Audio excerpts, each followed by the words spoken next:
യേശുവേ സ്വസ്ത്രം, യേശുവേ നന്ദി.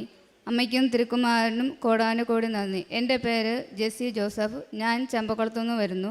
ഞാനിവിടെ ആദ്യമായി വരുന്നത് 2019 ജനുവരി 30 എൻ്റെ മകൾക്ക് വേണ്ടിയാണ് ഞാൻ ഇവിടെ വന്ന് ഉടമ്പടി എടുത്തത്. മോള് +2 പഠിക്കുന്ന സമയത്ത് അവിടെ സ്കൂളിൽ നിന്ന് വിളിച്ചിട്ട് ടീച്ചർ പറഞ്ഞു, മോൾക്ക് ഭയങ്കര എന്തോ ബുദ്ധിമുട്ടുണ്ട്, വൊമിറ്റ് ചെയ്തു, ഭക്ഷണമൊന്നും കഴിച്ചിട്ടില്ല, ഹോസ്പിറ്റലിൽ കൊണ്ടുപോകണമെന്ന് പറഞ്ഞു. ഞാൻ ഉടനെ തന്നെ ചെന്ന് മോളെയും കൂട്ടി ഹോസ്പിറ്റലിൽ കൊണ്ടുപോയി. രാവിലെ തൊട്ട് അവളൊന്നും കഴിച്ചിട്ടില്ലായിരുന്നു. അവിടെ ചെന്നപ്പോഴത്തേക്കും ഭയങ്കര വയറുവേദനയും ഛർദിലുമൊക്കെ ആയി. പിന്നെ ഡോക്ടർ നോക്കിയിട്ട് പറഞ്ഞു, ഗുളിക കഴിച്ചിട്ട് 1 മണിക്കൂർ കഴിഞ്ഞ് നമുക്ക് എന്തെങ്കിലും ഭക്ഷണം കഴിക്കാം, വൊമിറ്റ് ചെയ്യോ ഇല്ലോ നോക്കിയിട്ട് പോകാമെന്ന് പറഞ്ഞു. കുഴപ്പമൊന്നും ഇല്ലായിരുന്നു. വീട്ടിൽ വന്നു. 2 ദിവസം കഴിഞ്ഞ് വീണ്ടും ഇതുപോലെ തന്നെ വന്നു. പിന്നെ ജില്ലയിൽ കൊണ്ടുപോയി കാണിച്ചു. അവിടെ ഒരു 2-3 പ്രാവശ്യം മെഡിസിനിൽ കാണിച്ചിട്ടും കുറവൊന്നുമില്ല. അവർ തന്നെ പറഞ്ഞു സർജനെ കാണിക്കാൻ. സർജനെ കാണിച്ചപ്പോഴത്തേക്കും സർജൻ പറഞ്ഞു അപ്പൻഡിക്സിൻ്റെ ആയിരിക്കും, ഉടനെ തന്നെ ഒരു സ്കാൻ ചെയ്യണം, സ്കാൻ റിപ്പോർട്ടുമായിട്ട് ഉടനെ വന്ന് അഡ്മിറ്റ് ചെയ്തോളാൻ പറഞ്ഞു. സ്കാൻ ചെയ്തിട്ട് ഞാൻ ഡോക്ടറെ കാണാൻ പോയില്ല. അപ്പം മോള് പറഞ്ഞു, അമ്മ ഇനി ഡോക്ടറെ കാണാൻ പോകണ്ട, അമ്മ പോയി കൃപാസനത്തിൽ പോയി ഉടമ്പടി എടുത്തിട്ട് നമുക്ക് ഇനി ഡോക്ടറെ കാണാൻ പോയാൽ മതിയെന്ന് പറഞ്ഞു. ഞാൻ അങ്ങനെ രാവിലെ നിന്ന നിപ്പിലാണ് ഇവിടെ ഓടി വരുന്നത്. ഞാൻ അവിടെ വരുമ്പോൾ 19 എന്ന് പറഞ്ഞു കഴിഞ്ഞാൽ ഇത്രയും ഇതില്ല, അവിടെ ആദ്യം മുന്നിലാണ് നിൽക്കുന്നത്. ഞാൻ വന്നപ്പം ഏതാണ്ട് 10 മണി കഴിഞ്ഞ് 356 നമ്പർ എങ്ങാണ്ടാണ് എനിക്ക് കിട്ടിയത്. ഞാൻ അവിടെ ഇരുന്നിട്ട് എനിക്കൊക്കെ എൻ്റെ കണ്ണ് തോരുന്നില്ല. കാരണം മോഡൽ എക്സാം തുടങ്ങാൻ പോവുക. ഈ വർഷം ഇങ്ങനെ ഓപ്പറേഷൻ ചെയ്ത് കഴിഞ്ഞാൽ ആ ഒരു വർഷം മോളുടെ നഷ്ടപ്പെടും. പിന്നെ ഒരു വർഷം അവൾ കാത്തിരിക്കണം +2 എഴുതാനായിട്ട്. ഞാൻ പറഞ്ഞത് ഇത്ര മാത്രമേ ഉള്ളൂ, എൻ്റെ അമ്മ മാതാവ് എൻ്റെ കുഞ്ഞിൻ്റെ മേത്ത് കത്തി വയ്ക്കാൻ ഇട വരുത്തരുതേന്ന്.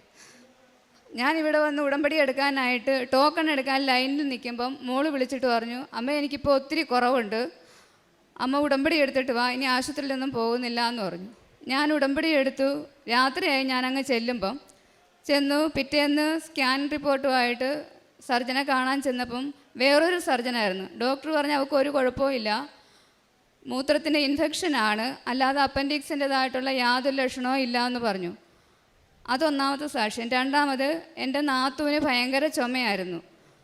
ചുമച്ച് വിമിഷം പോലെ വരും, ഇൻഹീലറൊക്കെ ഉപയോഗിക്കുന്നുണ്ട്. അതും ഈ ഉടമ്പടിയിൽ വെച്ചു ഉപ്പും തൈലവും ഒക്കെ ഉപയോഗിച്ച് അതും മാറിക്കിട്ടി.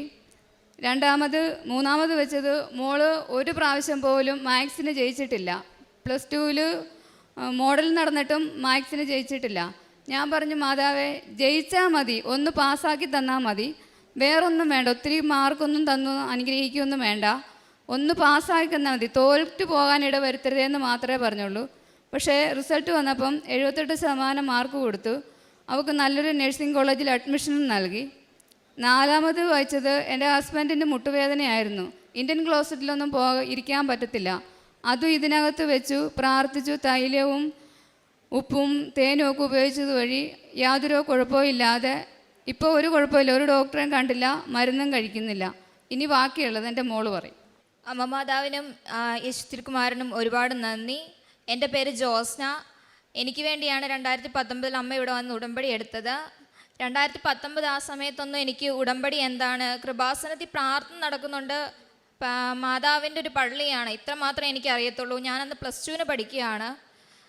എനിക്ക് വയറുവേദന വന്നു. ഡോക്ടറിനെ കാണിച്ചു.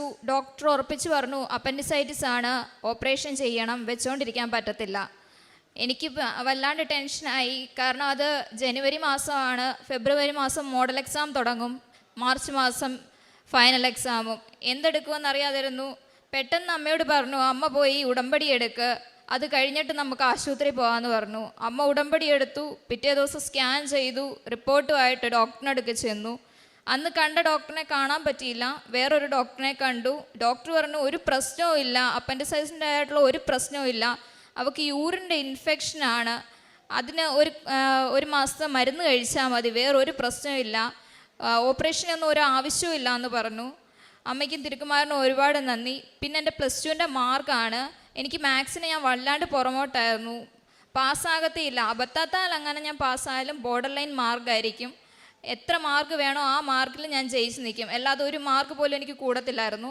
പക്ഷേ +2 എക്സാം കഴിഞ്ഞു, മാർക്ക് വന്നു. എനിക്ക് തന്നെ അറിയത്തില്ല അങ്ങനൊരു സ്കോർ എനിക്ക് എങ്ങനെയാണ് കിട്ടിയതെന്ന്. അത്ര നല്ല മാർക്ക് തന്നു മാത്സിന് എന്നെ അമ്മ മാതാവ് ജയിപ്പിച്ചു. അത് കഴിഞ്ഞ് ഞാൻ നേഴ്സിങ്ങിന് ഹൈദരാബാദായിരുന്നു ജോയിൻ ചെയ്തത്. അവിടുത്തെ ഫുഡും ക്ലൈമറ്റും ഒന്നും എനിക്ക് തീരെ പിടിക്കുന്നില്ലായിരുന്നു. ഞാൻ ക്യാൻഡിൽ ലൈറ്റ് പ്രെയർ ഇട്ട് പ്രാർത്ഥിക്കുമായിരുന്നു. അമ്മ തന്നു വിടുന്ന ഉപ്പും കാര്യങ്ങളും എല്ലാം ഞാൻ ചെയ്യുന്നുണ്ടായിരുന്നു. ഒരുപാട് മാറ്റങ്ങൾ വന്നു. എൻ്റെ അവിടുത്തെ പഠന രീതിയിലാണെങ്കിലും ഒരുപാട് മാറ്റം വന്നു. ഞാൻ നന്നായിട്ട് പഠിക്കാൻ തുടങ്ങി. ആദ്യമൊക്കെ ഭയങ്കര പാടായിരുന്നു. 9 വിഷയങ്ങളോളം ഉണ്ടായിരുന്നു ഫസ്റ്റ് ഇയർ നേഴ്സിങ്ങിന്. പക്ഷേ എല്ലാ വിഷയത്തിനും എന്നെ ഫസ്റ്റ് ക്ലാസ് തന്ന് മാതാവ് പാസ്സാക്കി. 4th ഇയർ എക്സാമിന് വന്നപ്പോഴാണെങ്കിലും ഒരു എക്സാമിന് ഈ കഴിഞ്ഞ മാർച്ച് 17-ാം തീയതി ആയിരുന്നു എനിക്ക് ആ എക്സാം. അന്ന് രാവിലെ എനിക്ക് പീരീഡ്സ് ആയി.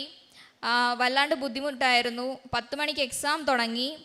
10 തൊട്ട് 10:30 വരെ എൻ്റെ കണ്ണിലൊക്കെ ഇരുട്ട് കയറി. മാഡംസൊക്കെ വന്നു, വെള്ളമൊക്കെ തന്നു. എനിക്കൊന്നും ഓർമ്മയില്ല. ഒരു 10:45 കഴിഞ്ഞപ്പോഴത്തേക്കായിരുന്നു ഞാൻ എക്സാം സ്റ്റാർട്ട് ചെയ്തത്.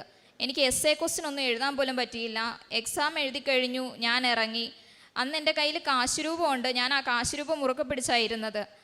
എക്സാം എഴുതി കഴിഞ്ഞ് ഫ്രണ്ട്സൊക്കെ ചോദിച്ചു എങ്ങനെയുണ്ട് എക്സാം. ഞാൻ പറഞ്ഞു ഇല്ല, ഞാൻ പാസ്സാകത്തില്ല, ഞാൻ തോറ്റുപോകും, എനിക്കിങ്ങനെയൊക്കെയായിരുന്നു എക്സാം ഹാളിൽ സംഭവിച്ചതെന്ന് പറഞ്ഞു. പക്ഷേ ഈ കഴിഞ്ഞ മെയ് 6-ാം തീയതി എൻ്റെ റിസൾട്ട് വന്നു. എനിക്ക് അവിടെയും ഫസ്റ്റ് ക്ലാസ് തന്നു. മാതാവ് എന്നെ അനുഗ്രഹിച്ചു. അമ്മ മാതാവിനും തിരുക്കുമാരനും ഒരുപാട് നന്ദി. അത് കഴിഞ്ഞ് ഞാൻ കഴിഞ്ഞ നവംബറിൽ വന്ന് ഉടമ്പടി എടുത്തു. ഇപ്പം ഞാൻ ഉടമ്പടിയിലാണ് അമ്മയ്ക്കൊപ്പം. ആത്മീയ ജീവിതത്തിലാണെങ്കിലും ഒരുപാട് മുന്നോട്ട് പോകാൻ എനിക്ക് സാധിച്ചു. മുമ്പൊന്നും ഇത്ര ബൈബിൾ വായനയും കാര്യങ്ങളും ഒന്നും എനിക്കില്ലായിരുന്നു. എന്തെങ്കിലും ഒരു ടെൻഷൻ വരുമ്പോൾ ഒരു വചനം എടുക്കും, അത്രമാത്രമേ ഉണ്ടായിരുന്നുള്ളൂ. ഇപ്പം ബൈബിൾ വായനയെല്ലാം കൂടി. ഇവിടുത്തെ യൂട്യൂബ് ചാനലിൽ ഞാൻ എപ്പോഴും ഓരോ സാക്ഷ്യം വരുമ്പോഴത്തേക്ക് ഒരെണ്ണം പോലും മിസ്സാക്കാതെ ഞാൻ കാണുന്നത്. അതുപോലെ എനിക്ക് മാതാവിലോട്ട് അടുക്കാൻ സാധിച്ചു. പിന്നെ ഞാൻ ഉടമ്പടിയിൽ വെക്കാത്തത് എൻ്റെ തൊണ്ടയ്ക്ക് ഭയങ്കര ബുദ്ധിമുട്ടായിരുന്നു. അങ്ങനെ ENT കൊണ്ട് കാണിച്ചപ്പോഴത്തേക്കും അവർ 2 ദിവസത്തേക്ക് ഒരാഴ്ചത്തേക്ക് ഗുളിക തന്നു. കഴിച്ചിട്ട് കുറവുണ്ടെങ്കിലും ഇല്ലെങ്കിലും വരാൻ പറഞ്ഞു. പക്ഷേ എനിക്ക് യാതൊരു കുറവില്ലായിരുന്നു.